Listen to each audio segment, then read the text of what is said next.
Allez, on est de retour sur RMC Sport 1. L'UFC était à Vegas la nuit dernière, messieurs, pour un duel attendu dans la catégorie de Manon Fiorot des moins de 57 kilos. C'était Erin Blanchfield face à Il est toujours attendu d'ailleurs. Toujours attendu, du coup, puisque le main event n'a pas eu lieu.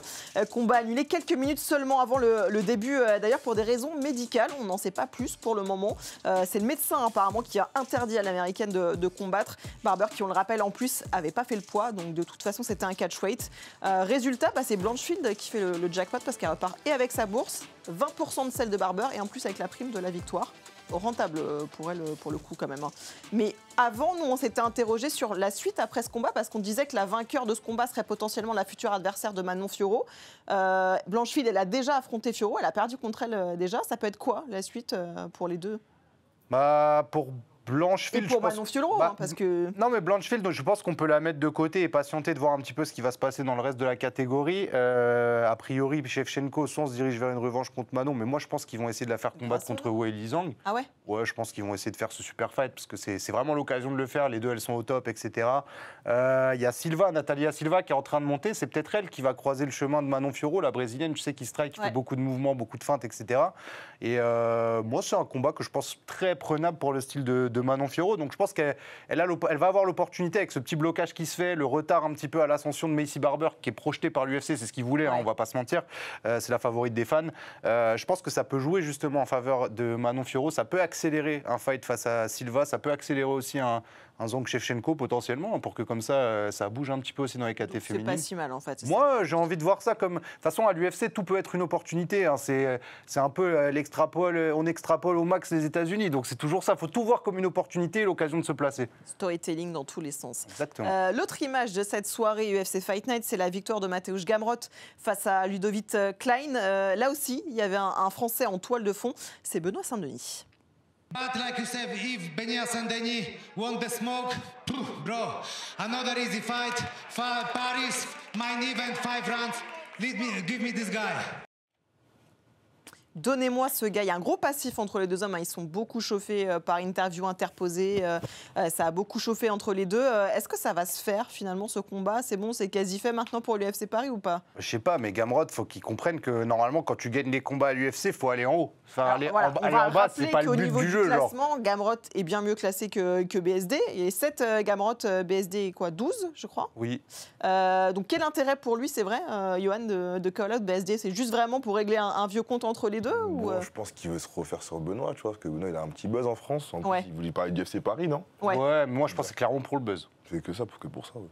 Même lui, il n'a pas envie de se dire... parce que là, il est en train de grimper quand même à l'UFC, Gamrot. Donc... Non, mais je pense que c'est un mec à qui on donne plus l'heure à l'UFC pour rester poli, entre guillemets, dans le sens où il excite plus personne, Mateusz Gamrot, malheureusement, et que la seule raison pour lui d'exister, entre guillemets, aux yeux des fans, c'est d'aller chercher la première rivalité qu'on peut lui donner. Effectivement, Benoît lui a répondu sur les réseaux sociaux. Je pense que c'était une bonne réponse, en plus, dans le contexte du week-end qu'on avait.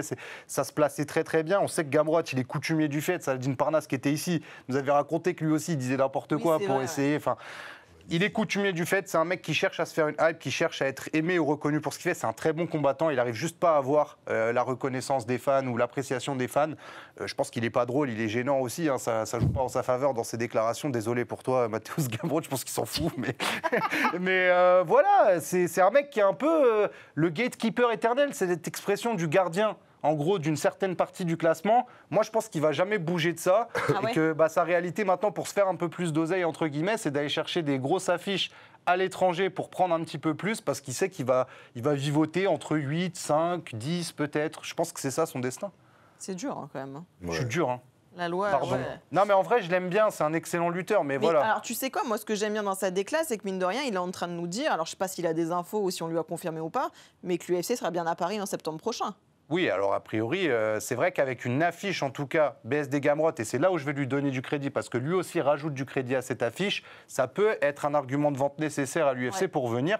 On rappelle qu'ils ont sold out quand même le dernier UFC sans annoncer un seul combat.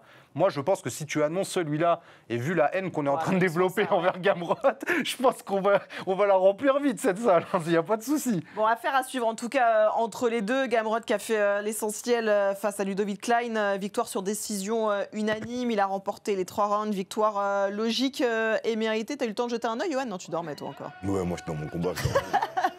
Bon, on va regarder ce qui s'est passé alors dans ce combat.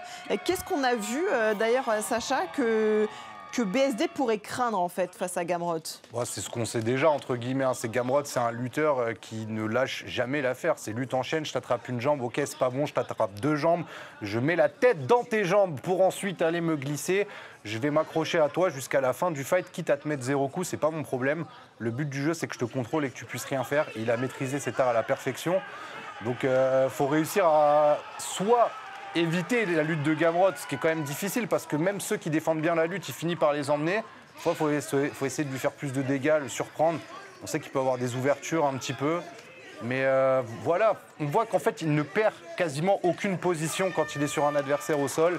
Et c'est vraiment ça, son énorme force à Gamrot. Et c'est comme ça qu'encore une fois, il a passé un petit peu à la machine à laver Klein, qui était un mec qui montait, qui était dangereux parce qu'il a une grosse force de frappe. C'est aussi une qualité de BSD, mais je pense que BSD, techniquement, il a de quoi rendre un peu à Gamrot. Et on va voir, c'est intéressant ce que tu dis, Sacha, sur ce côté lutte, justement, parce qu'il arrive à faire déjouer ceux... alors que c'est leur point fort, tu vois, c'était le cas avec Klein. Si on regarde les chiffres, sur ce combat, il y a quand même 11 takedowns tentés par Gamrot, 6 qui ont été réussis, donc plus de la moitié malgré tout. Il y a 8 minutes 45 de contrôle. Et le chiffre qui est intéressant, c'est en bas aussi, où tu vois que Klein, normalement, a une très bonne défense de lutte. 95% normalement, et que ça baisse de moitié quand il se retrouve face à Gamrot. C'est ça, c'est malgré tout au crédit aussi du Polonais, c'est d'arriver à faire déjouer même les adversaires sur leurs points forts. Bah oui, c'est incroyable. Admiratif, non, mais parce que c'est... T'es pas un lutteur, toi, c'est ça? Ah, j'essaye, hein. J'essaye des fois, je connais. Non, mais Sacha, c'est vrai que c'est impressionnant à ce niveau-là. Alors clairement, pour BSD, ça va être d'éviter ça au max. Oui, mais ça va être dur. Tu vois, si je suis vraiment opportuniste, froid et méchant comme un mathématicien, je vais te dire, OK, il a contrôlé 8 minutes 45, mais ça veut dire que dans le cadre d'un combat qui est en 3x5, il me reste encore énormément de minutes pour aller le tabasser, entre guillemets. Donc finalement, j'ai du temps pour aller lui faire du dégât. Maintenant, on le sait, c'est pas un mec qui va me mettre KO, c'est pas forcément un mec qui va soumettre Gamrot.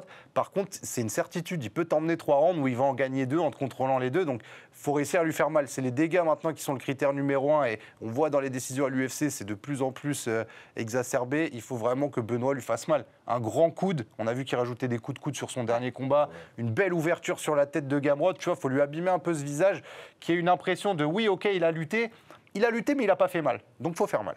Ouais. Il t'impressionne, Gamrot, là, sur ce qu'on t'a montré, ou alors tu vois BSD largement au-dessus, Yohan? Dis ce que tu penses, hein. Moi, franchement, le combat, BSD a ses chances, hein, ça reste un combat, tu vois. Pour moi, c'est du, vas-y, je dirais 60-40, tu vois. À l'avantage de qui? En striking, franchement, BSD. Mais le problème, c'est que Gamrot, il est relou, tu vois. Ouais. Et BSD, c'est un mec qui lutte aussi, tu vois, contre la cage. C'est-à-dire que s'il rentre dans son jeu, ça peut être compliqué. C'est ce que je veux dire ou pas. Mais après, tu connais, il y a Nicolas Haute. Sur le coach de Benoît Saint-Denis. Je pense qu'ils vont t'as un bon game plan, ça se fait, hein, toujours. Ouais. Un combat, c'est toujours, c'est jamais gagné d'avance. Bah, c'est ça, et puis je pense que des mecs qui peuvent lutter un peu avec BSD à la salle et avec justement tout l'entourage qui est autour de Nicolas Haute, ça peut le faire monter. On sait qu'il y a beaucoup de gens dans la team de Nicolas Haute qui ont tourné avec des Hamza Chimaev, etc. Je dis pas qu'il a la réponse parfaite ou quoi, je suis pas dans l'idéal, mais il y a au moins des... Là, ils auront un game plan. Bah oui, il a des schémas, Gamrot. Il suit des chemins, on les connaît, il faut juste avoir la bonne solution. Il y avait d'autres belles affiches sur cette carte de l'UFC Fight Night. Le meilleur du reste de la soirée, si, au moins deux, Sacha. C'est Anthony Stamboli qui vous résume ça. Bon, ça, c'est pas une bonne idée de rentrer comme ça dans la boîte. Regarde les frappes qui passent. L'accélération de Jacobi. Encore une. C'est terminé, ça y est. C'est un chaos terrible. Oh là là là là là là là. Quel statement de Jacobi. Oh, c'est fou. Waouh!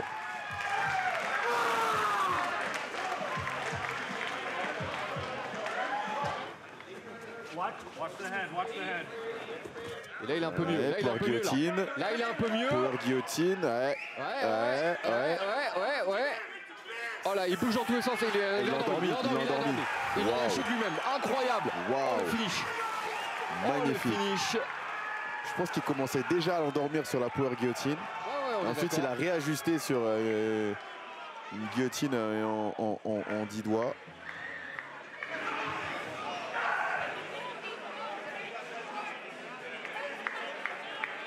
Il a arraché. Et en fait, quand il a arraché, il n'était pas prêt. Voilà, il y avait au moins 2 combats à retenir en plus dans cette UFC Fight Night, messieurs. il a quasiment été considéré comme l'un des pires Fight Night de l'année. Voilà, je le plaçais comme ça. Je préfère que tu le places quand on a fini d'en parler que... On n'a pas fini d'en parler. Et il restait des super choses à apprendre sur ce Fight Night, c'est bon, on a terminé sur le Fight Night. On va passer au Cage Warrior parce qu'il y a un homme qui est inarrêtable en ce moment, c'est notre Français Nicolas Leblond. 6e victoire de suite, la 5e au Cage. Sacha, t'étais au commentaire de ce combat de notre Français. Bon, il n'y a pas eu de finish, victoire sur décision unanime encore une fois. Ça n'a pas été simple malgré tout pour lui aujourd'hui, mais il a réussi à s'imposer. Ouais, en fait, il avait un adversaire très particulier. Brands, qui, tu le vois, est un immense Brésilien longiligne qui, en fait, le gardait à distance, avait un jeu atypique. En fait, ça pouvait être une proie facile pour Nicolas Leblond sur le papier. Mais tu vois, il y a plein de détails où ça s'est retourné contre lui. Cet énorme takedown où, au final, Brands repasse par-dessus. Je trouve qu'il était peut-être un peu plus timide que d'habitude, Nicolas. Après, voilà, on sait qu'il était impatient, qu'il avait aussi l'envie de faire un finish rapide, etc. Est-ce qu'il a été surpris par Brands? Je ne sais pas, j'ai pas eu le temps d'en parler avec lui. En tout cas, là, il est bloqué à Rome. Ça, c'est l'anecdote. Ah ouais. Il devait rentrer ce soir normalement, mais là, il est bloqué à Rome. Voilà. Je crois qu'il y a eu un problème d'avion et on avait peut-être prévu de faire un truc sur l'émission avec lui, et donc c'est pas possible. Et je vais attendre d'en savoir plus. C'est pas son meilleur fight, très clairement. Ça reste une victoire et ça fait toujours grimper de prendre des victoires au Cage Warriors.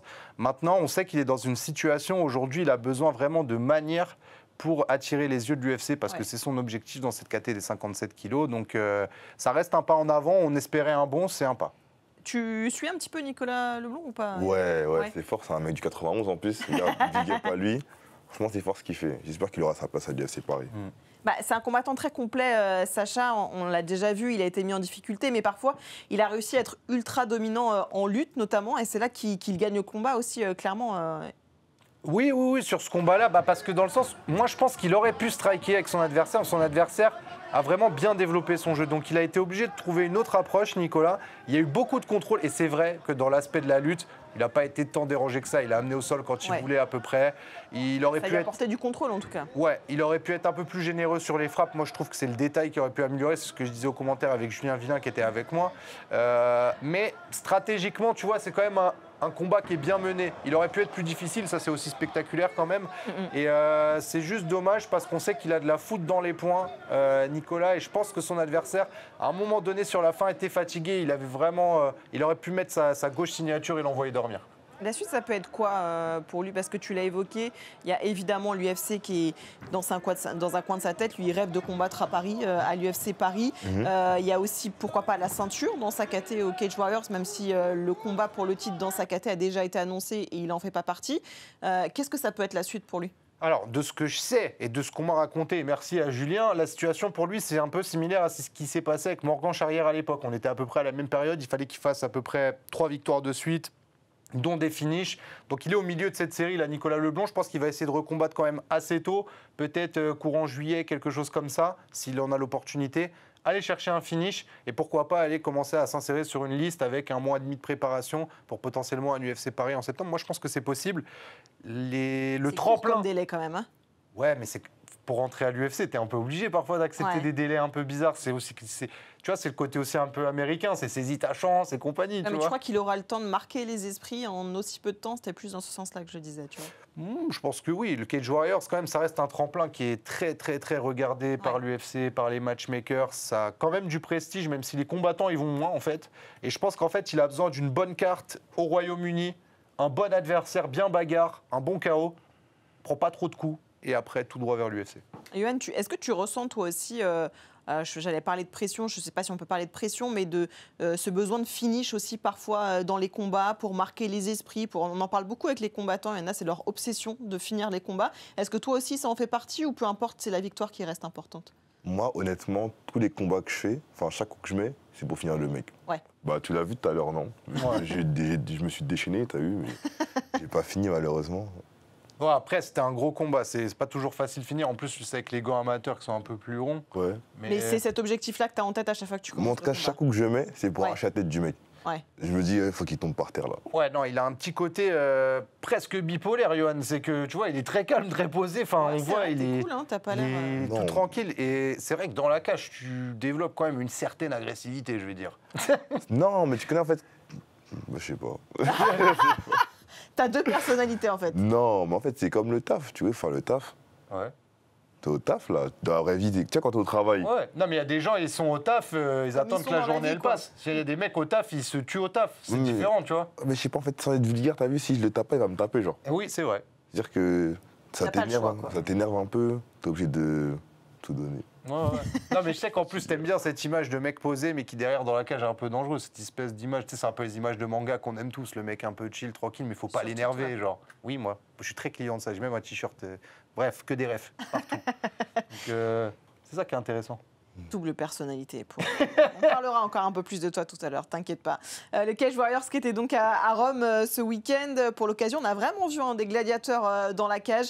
Tout ce qu'il faut retenir de la soirée, c'est avec Oscar Joss. À Rome et bienvenue au Cage Warrior 189. Cette soirée longue de 16 combats offrait d'abord des duels italo-italiens. Le premier KO est pour Francesco Tuminiello, après un joli genou et un bel enchaînement au sol. He wants Umberto to fight back, he doesn't, and Tuminiello gets it done in the... Plus tard, Luca Borando s'est amusé au moment d'envoyer des coudes et d'ouvrir instantanément son adversaire avec un arbitre plutôt gentil. And that's Masek bad, and he acknowledges it. Oh, big shots from Borando. Masek just covering up here.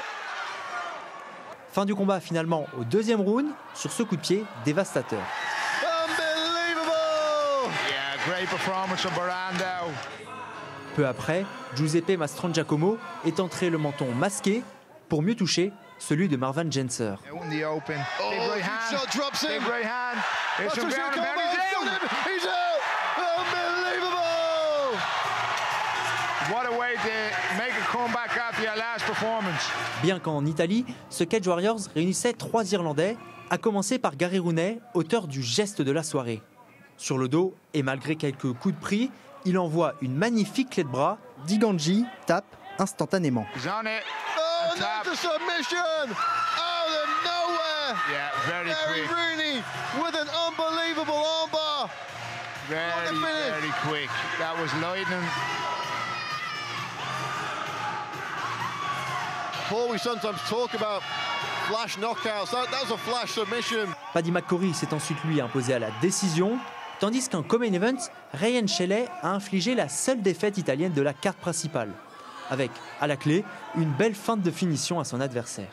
Simonet défend bien pour l'instant. Regarde le Ouais, positionnement. de très bien. Simonet. Ah, triangle de corps. Là, c'est intéressant. Il faudrait qu'il mette le petit crochet derrière le genou pour pouvoir le maintenir au sol. Voilà, Ouais, petit c'est crochet. fait. Voilà. Ça y est, il vient de le faire. Voilà. Il a été écouté. L'étranglement. Ouais, il arrive. l'étranglement. Pression Ouais, sur le ouais, il est pas mal, il va ça taper. le faire, Il va ça le taper. faire. Il va taper, je le Ouais, dis. il va taper, Il va taper. c'est terminé. Oh là là là là, Shelley. Bon baiser d'Italie et rendez-vous à Manchester le 27 juin. Le week-end prochain, il y aura beaucoup de choses à suivre sur RMC Sport 1. Il y aura donc l'UFC 316 dans la nuit, si vous avez suivi. Il y aura aussi l'Hexagone MMA à Reims, avec notamment le grand retour dans la cage de Greg MMA. Un an après sa dernière victoire, il est toujours invaincu, on le rappelle, à l'Hexagone. Il y aura aussi Zakaria Amou et Christopher Odena. Mais le retour de Greg MMA dans la cage, Sacha, c'est quand même l'événement parce qu'il a été blessé plusieurs fois depuis son dernier combat. Si on l'attend avec impatience, c'est parce qu'il a impressionné aussi à chaque fois qu'il était dans la cage à Hexagone. 3 combats, 3 finishes dès le premier round à chaque fois. Est-ce qu'il faut s'attendre à la même chose? On va parler un petit peu de son adversaire. On a quand même face à face 2 hommes de 47 ans. Ouais, ok. Ok, non, Non, mais j'ai envie de dire, le temps n'affecte pas négativement Greg MMA parce que son dernier adversaire, je l'ai vu combattre à Octagone et tout, il prend des mecs qui sont actifs.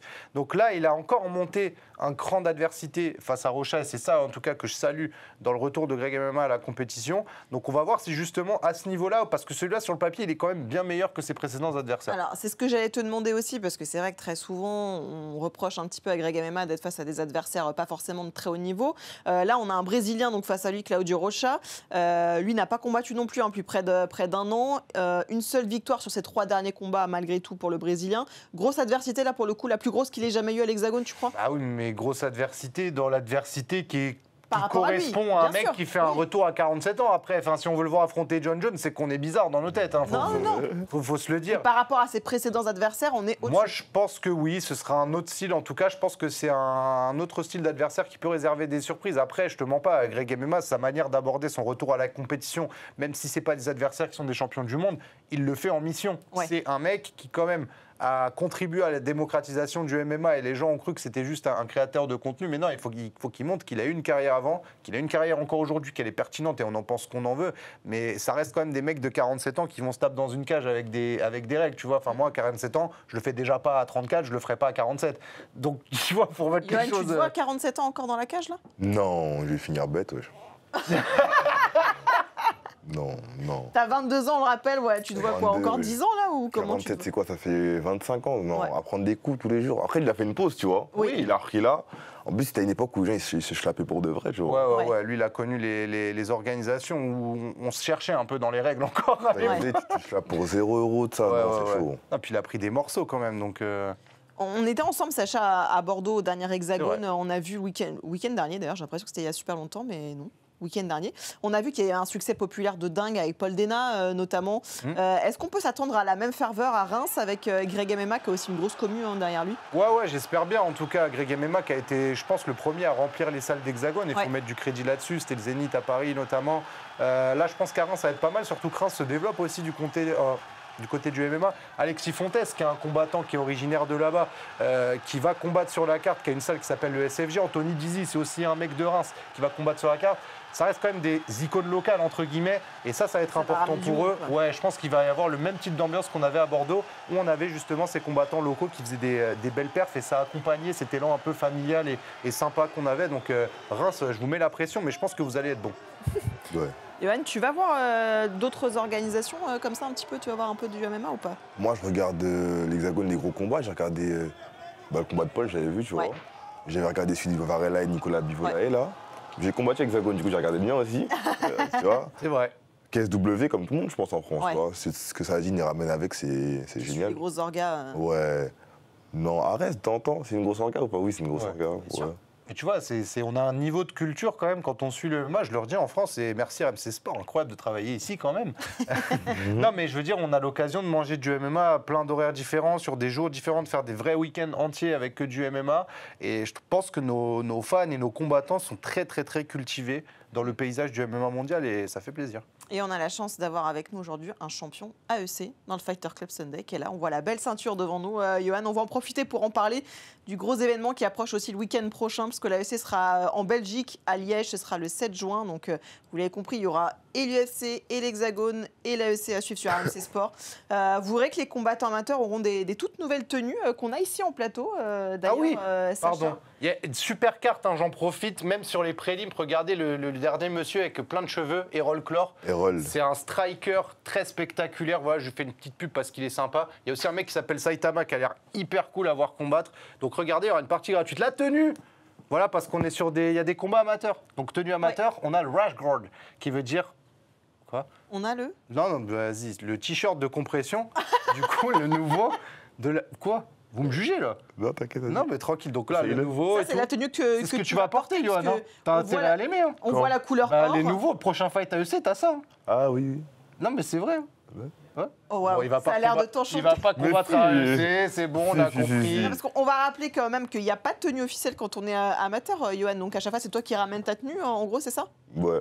Ouais, et là, du coup, tu vas avoir une tenue toute fournie. Regarde, en or, c'est pour les champions. Donc toi, tu auras droit à celle-là. Est-ce que ça te plaît ou pas? Non, franchement, j'aime bien la couleur. C'est vrai? De toute façon, il m'avait dit qu'ils allaient faire une nouvelle tenue, que ça allait être bien, tu vois. Petit message, si on peut, quand on fait le combat, pas donner la même tenue aux deux mecs. A priori. Bah après, s'il vous plaît. la tenue or, c'est que pour le champion. Non, mais tu sais, parce que des fois, vous avez, par exemple, là, aujourd'hui, vous aviez les mêmes tenues, les deux. Moi, j'avais demandé en plus la orange. Je voulais la orange. Les gars, c'est des détails. Il y en aura trois. T'as celle-là, la or, t'as bleu et noir. La or, j'aime bien, moi. La or, il y a bleu. Ah, je vais faire un malheur avec ça, mes entraînements de curling. Or, ce sera pour les champions, ce sera pour toi. Donc, Johan. Arrête. Gros événement à venir, donc le week-end prochain. Pourquoi faut-il le regarder? Bien parce qu'il y a 3 nouvelles pépites à suivre, 3 combattants belges promis un grand avenir. Tous les 3 combattent déjà chez les pros, d'ailleurs. Ramzat Abayev, Alvida Souyev et Movzar Ibragimov. Et c'est Robin Travers qui se charge de vous les présenter. Ce week-end, ils sont de retour dans la cage avec un seul objectif, se battre au sommet. Ramzat Abayev combattra en main event. Surnommé Borz, comme Chimaev, il passe ce week-end des moins de 77 kg aux moins de 84. Il se démarque par une chose, sa puissance. Ancien champion de Belgique amateur de kickboxing, il finira avec 14 victoires, dont 13 par KO. Aujourd'hui en MMA, il affiche 4 victoires pour 4 finishes. Movsar Ibragimov a commencé le MMA à 15 ans. Il a un parcours amateur très rempli. Champion d'Europe IMAF en 2022, il termine avec 21 victoires pour seulement 5 défaites. Ses débuts pro sont expéditifs, 5 finishes, dont 4 au premier round. Ramène qui tu veux, je vais citer encore quelqu'un, Khabib. King Kong, il fait 61-2, même il fait 65, ramène, je casse sa bouche, y'a pas de problème. Son dernier adversaire devait être un bourbier, sparring partner de Charles Oliveira, encore jamais terminé, mais il suffira d'1 minute à Movsar pour l'annuler.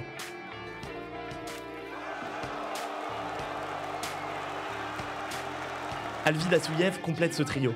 Lui aussi invaincu et lui aussi finisseur. 4 combats, 4 victoires, tout au premier round.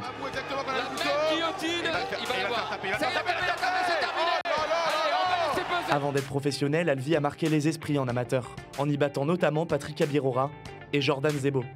Le vice-champion du monde IMAF 2023 est explosif, incisif et ne laisse pas le temps aux adversaires de respirer. À Liège, devant leur public, ces 3 pépites veulent prouver leur statut.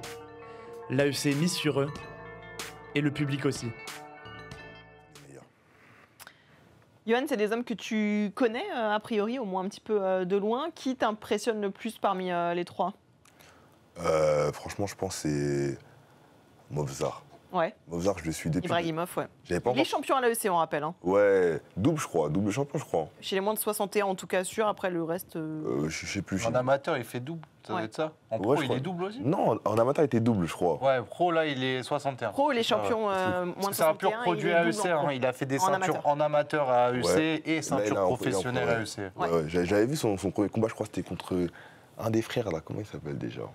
Les frères Muris, je crois.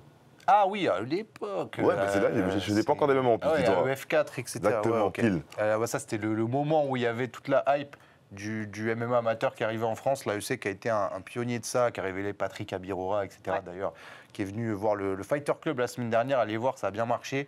Voilà, ça reste une organisation qui révèle les talents. Yohan en fait partie chez les amateurs. On parlait des rollclors tout à l'heure, mais il y en a plein. Je ne vais pas citer tous les amateurs, même si c'est pas bien, j'en ai cité que 2. Mais il faut toujours garder un œil sur ce qui se passe du côté de l'AEC, même sur les jeunes professionnels. Quand on voit ce qui se passe du côté de Patrick Abirora, mais on peut citer Amaury Wakozabo, qu'on voit beaucoup au KSW, on peut s'attendre à ce que ces 3 Belges-là, on le sait en plus, Abaef, il a signé au PFL il n'y a pas longtemps. On fait une pub au PFL, c'est une dinguerie. Et derrière, non, franchement, moi, c'est Dassouyev que j'aime beaucoup. Lui, je le trouve, c'est une tornade en fait. Il s'arrête jamais. Ancien 84 en amateur, 77 en amateur, je crois. Il avait pris, quand il prend Patrick, c'est 77, non ? Enfin bref, il avait combattu. Il est monté, je crois. Il est monté après, je crois. Il avait battu Abirora à l'époque. Et Jordan moi j'aime bien. Ouais, non, parce que lui, il parle pas trop et il débite. Voilà. Tu vois, t'apprends des trucs quand tu. De ouf. Tu l'as dit, il y en a certains qui ont déjà signé au PFL. Officiellement et officieusement, enfin on n'en dira pas plus. Yohan, si tu devais aller chez les pros, t'irais chez qui toi ? C'est celle qui paye le mieux. Voilà. C'est honnête. Voilà. Celle qui traite le mieux les combattants et qui paye le mieux. Ouais. Voilà. T'en as une en tête comme ça du coup ? Non, vous ne m'aurez pas. Si, en fait tu l'as mais tu le dis pas. Faites toutes vos offres et on verra qui a la plus grosse. T'en as déjà eu ou pas, honnêtement ? Non. Moi je suis là, je suis pas focus sur le pro là, j'attends, espérons, une convocation de l'équipe de France. Ouais. Les championnats du monde amateur. Après, en fonction de ce qui se passe là-bas, je verrai, tu vois. En étant champion de France, t'es pas quasiment sûr d'y aller, non ?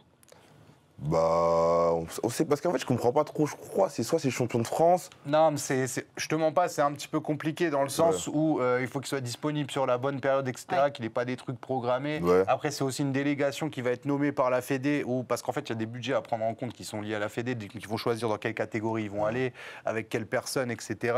Il faut vraiment que tout coïncide bien. En fait, il y a aussi la nomination de l'entraîneur de l'équipe de France qui va aussi pouvoir jouer parce qu'il peut avoir aussi des habitudes avec certains combattants. Donc lui, il peut choisir qui l'emmène. Ça va jouer un peu. Normalement, il a la priorité absolue, Yohan. Maintenant, on sait que les cartes peuvent être rebattues. C'est pour ça que j'ai pas envie non plus, s'il n'y est pas, que les gens... En tout cas, ce serait un objectif pour toi. Ouais. Je viens de faire champion de France, encore heureux que je vais être dans l'équipe de France, tu vois. Je sais pas. Non, mais en plus, je pense que c'est assez particulier quand même. Moi, je le redis très souvent, le côté équipe de France de MMA, c'est quand même hyper sympa à suivre. Ouais. Parce que tu découvres les gars avec le drapeau parfois, ou alors tu les connais d'avant, mais cette découverte que tu as avec le drapeau français, les suivre sur plusieurs jours, parce que c'est une compétition qui est vraiment où tu fais 8e, quart, après demi, finale, etc. C'est une belle semaine en fait. Tu te sens dans des grandes compétitions internationales, c'est ça qui est kiffant aussi. Ouais. Tu vois, 2 combats en une journée, voilà comment tu termines la journée. Yohan, il est au bout de ça. Ah ouais, il est fatigué le pauvre. Non, tu connais, je réfléchis. Non, on l'a pas ménagé. On l'a pas ménagé, mais Yohan. Non, mais il faut le dire aussi que le format comme ça, d'enchaîner 2 combats, voire plus dans une même journée, c'est très compliqué. Bah, sachant qu'il pouvait, il y en a certains, ils ont combattu hier en MMA League et 2 aujourd'hui. Keoni Lambert, il a fait ça par exemple en 70 kilos, le champion de France. C'est fort, c'est une dinguerie. Et voilà pour Yohan, qui est passé par AEC, qui a sa ceinture, on verra contre qui il la défend. Ouais. Il m'a feinté sur Instagram, il m'a fait croire qu'il l'avait vendu la ceinture. Moi, je suis tombé dedans.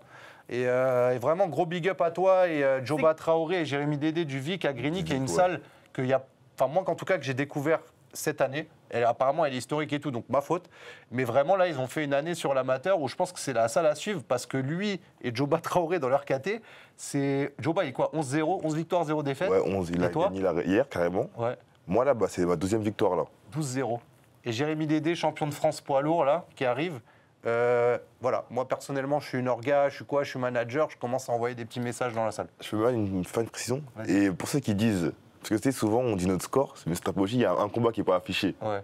Parce qu'en fait, on l'avait fait dans une orga, tu vois. Un peu obscur. Voilà, on se tâtait un peu, tu vois. Ouais. Mais maintenant, normalement, tu devrais attirer les orgas un peu plus mieux. Gros big up à mon club, coach Hama. Et oui. Tu disais, Nicolas, c'est un ancien du Vic. Ouais. Il y a des ouf. Ouais, franchement, c'est fort. Mais il y a beaucoup de choses qui sont passées au Vic. Tu vois, le Vic, c'est un grand club de grappling, tu vois. Okay. C'était pionnier du grappling. Bah, je pense que presque tout le monde est passé par là, tu vois. Il y avait qui? Il y avait Joe. Ça, c'est celui qui m'a ramené dans le MMA, tu vois. Ouais. Il y avait coach Hama aussi. Ouais. Et c'est fort. Non, mais là, il sait qu'il rembauche à toute la team, ça fait plaisir. Ça, un petit coucou à tout. Voilà, big up à Fata aussi. Merci beaucoup, Yohan, d'être venu dans le Fighter Club Sunday. On va te laisser te reposer. Quand est-ce que tu remontes dans la cage, là? Ouais. Yohan, bonjour. Bonjour, Flora, vous êtes dans le Fighter Club Sunday ce soir. Bon, tu sais quoi, on va pas insister. Non, en fait, je suis en train de lire. Il a déconnecté. Je suis en train de lire. Il m'a zappé. Il y a Jérémy Dédé, il a dit big up à l'enflure de Yohan. Bah attends, il a jamais connu la défaite et il s'est fait éteindre par Flora Moussi. C'est incroyable. Bon, merci beaucoup, Yohan, d'avoir été avec nous. Merci, Sacha. Tu seras aux commandes la semaine prochaine, Sacha. Parce que moi, je ne suis pas là la semaine prochaine. Je laisserai les clés. Un petit peu de vacances. On verra qui les ramasse. Un petit peu de vacances, voilà. Merci à tous, merci à Anthony Sterpigny à l'édition ce soir et à toutes les équipes évidemment dans la rectangle qui nous ont aidé à préparer cette émission. Yohan, bonne nuit, bon repos à toi, merci. À la prochaine. Salut à tous les amis, puis on se retrouve la semaine prochaine évidemment. Les sports de combat continuent sur RMC Sport. Ciao.